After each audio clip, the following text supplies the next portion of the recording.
Before we start, I want to put some support on the engine here because we're removing the motor mount. So we need to support it with something. I'm going to go right on the corner of the oil pan here. It's important to go in the corner because that way the fold of the oil pan here will want to support the weight. If you go in the middle, it'll just crush it. Don't put a lot of pressure on it, just a little bit, enough to support the weight of the engine. Now, let's move over to the engine mount. And I'm going to start by removing the center bolt up there with a 15mm socket.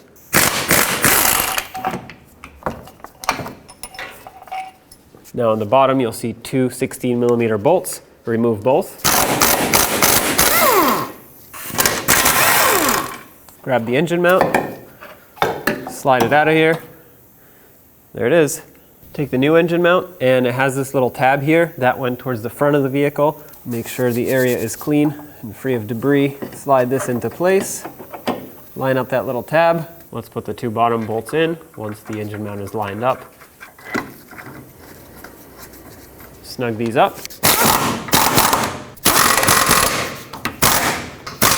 And put the through bolt through. Tighten that up.